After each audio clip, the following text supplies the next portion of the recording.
Have you ever walked into a place and felt like you didn't exist? Not in a philosophical sense, like we're all specks of dust in an infinite void, but literally, like you're standing there, fully grown, breathing, and somehow, no one sees you. Yeah, that was today. His name was Desmond Taylor, 47 years old, wildly successful, and in this moment, utterly invisible. The irony? This wasn't just any hotel. This was one of the crown jewels of a hospitality empire he'd built from scratch. One of those five-star, we make you feel like royalty destinations where a single night's stay cost more than some people's rent. And yet, here he was, standing at the front desk, waiting to be acknowledged like some unwanted stray off the street. This wasn't a random visit. Desmond had been receiving complaints. Not just a few, a steady stream, all pointing to this particular hotel. Guests being treated poorly, staff with major attitude issues, certain people mysteriously being denied rooms. He could have handled it with a call, scheduled an audit, fired off some corporate memo, but he knew better. Problems like this didn't fix themselves. They had to be exposed. So he showed up. No suit, no limo, no entourage, just another guest checking in. And that's when he got to see his own company's world-class service in action. The front desk was staffed, technically, by a blonde woman in her 20s named Mandy. Her body language screamed, "I don't get paid enough to care about your existence." She was leaned back, phone in hand, scrolling, texting, anything but engaging with guests. Desmond stood there, waited, cleared his throat. Nothing. Tapped the desk. Still nothing. "Excuse me." Mandy let out the kind of sigh you reserve for people who interrupt your break. She finally looked up, blinking like he had just materialized out of thin air. "Yeah. Not, 'Welcome to our hotel.' Not, 'How can I help you?' Just, 'Yeah.'" Desmond kept his voice calm. "I have a reservation. Desmond Taylor." She smirked, barely concealed, and turned to her computer. Started typing with all the enthusiasm of a sedated sloth. "MHM. Yeah. Nope. Don't see it." Desmond arched a brow. "You sure?" "Pretty sure," she muttered, already back to her phone. That's when he knew. This wasn't a system glitch. It was personal. She'd taken one look at him and decided he didn't belong. Desmond sighed, kept his tone even. "Check again." Mandy rolled her eyes, tapped the keyboard lazily. "Nope. Still nothing." "Sorry." She didn't sound sorry. She sounded bored. Desmond calmly pulled out his phone, scrolled to the confirmation email, held it up. "My booking is right here." Mandy glanced at it for half a second. "Yeah, well, the system doesn't lie. Neither does my email." She sighed again. "Maybe you booked the wrong location." "Happens." Desmond tilted his head. "You saying I'm lost?" She smirked, condescending. "I'm saying it's an easy mistake." Desmond clenched his jaw, inhaled slowly. "And if I wasn't mistaken? If my reservation was here all along?" She shrugged. "Then I guess the system glitched." Desmond knew the system. It didn't glitch. People did.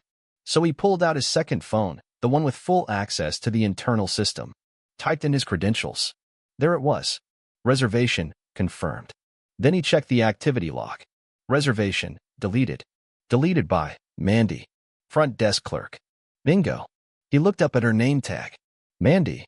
This was going to be fun. He forced a smile. "Tell me something, Mandy. What happens when you delete a reservation?" She barely looked up. "It just removes it. No big deal." "And who has the ability to do that?" She shrugged. "Only front desk staff." "Obviously." Desmond turned his phone around. Her eyes flicked to the screen. Her face paled. Her name. Right there. Next to the deletion. She swallowed. He leaned in, lowered his voice. "So tell me, Mandy, why the hell did you delete my reservation?" Her mouth opened, then closed. No words. He smirked. She looked like she wanted to undo the whole thing with a keystroke. "Too late. I didn't." "Don't. Just don't." She flinched. "Save it," he said, straightening. He wanted to let loose. Tell everyone in the lobby what just happened. But no, not yet. This needed finesse. So instead, he leaned on the counter and smiled. "Here's what's going to happen, Mandy." She gulped. "You're going to find me a room. Right now." She scrambled to type. He heard the nervous tapping of keys. Okay. Found one." "Which room?" 1427. He sighed. "The worst room in the building. Right by the elevators. Next to the maintenance closet. With a glorious view of the dumpster." Desmond knew. He had designed this building. He tilted his head. "Do I look stupid to you?" "No. Then why are you trying to play me? Silence. Other guests were now noticing. A couple on the couch looked over. A bellhop suddenly found his shoes fascinating. Desmond picked up the key card. Thanks, Mandy, and walked to the elevator. But this wasn't over. Not even close. In the room, Desmond opened his laptop, pulled up the internal records, staff logs, guest complaints, manager reports. Mandy's name? Everywhere. Guest complaints dismissed without logging. Accusations of racial bias. Service denied without cause. Dozens of incidents. Yet she still had a job. Why? Then he found it. Manager, Darren Hayes. A spineless, conflict-avoiding yes-man. That explained everything. Desmond closed the laptop, marched back to the lobby, straight into the manager's office. No knock. Mr. Taylor. Darren jumped up. Save it. You know what's happening out there? I think. Wrong answer. One of your employees deleted my reservation. Darren turned pale. Who? Take a guess. Mandy. Ding ding. I was going to handle it. But you didn't. For months. You let this happen. She just needed training. Desmond laughed. Training? This isn't a confused intern. This is a cancer. And it's your fault she's still here. Darren looked like he wanted to vanish. Desmond pointed to the door. Go out there. Fire her. Now.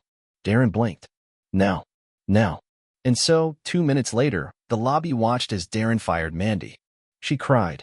She argued. She claimed misunderstanding. Didn't matter. She was gone. Desmond stood nearby, arms crossed, watching. Justice served. But it wasn't enough. She still didn't know who he was. And firing one employee wouldn't fix everything. Desmond turned to Darren. You think this is over? I handled it. No. I did. You just stood there. I swear I'll fix it. Cute. But you won't. I will. Desmond walked to the front desk. Listen up, he told the remaining staff. Things are about to change. Fast. A young clerk nodded nervously. Do you? Work for corporate? Desmond smiled. Something like that. He picked up the hotel phone. Dialed. This is Taylor. Shut the hotel down for a full audit. Every guest compensated. Every complaint reviewed. Every employee evaluated. If they can't cut it, they're gone. Silence. A gasp. A clerk stammered. You're Desmond Taylor? He pocketed the phone. Yeah, I'm that Desmond Taylor. Guests gawked. Darren looked like he might faint. Desmond straightened his jacket. Now, if you'll excuse me, I have a business to clean up. Back in his suite, his phone buzzed. Board members. Corporate. Darren. Ignored them all. He logged in. Blacklisted Mandy. Gone. Forever. Gave Darren one last chance. Barely. Then reviewed every complaint. Issued refunds. Upgraded loyal guests. That's how you run an empire. A knock. Darren. I had no idea, sir. Exactly. You had no idea. I fired Mandy. Good. Now pack your things. What? You're done. Desmond clapped him on the shoulder. Try a motel. They might need you. Shut the door. Poured a drink. Sat back. The hotel would be better. The empire? Stronger. And next time someone thought they could erase a man like Desmond Taylor, they'd think twice. Because now, everybody knew exactly who the hell he was.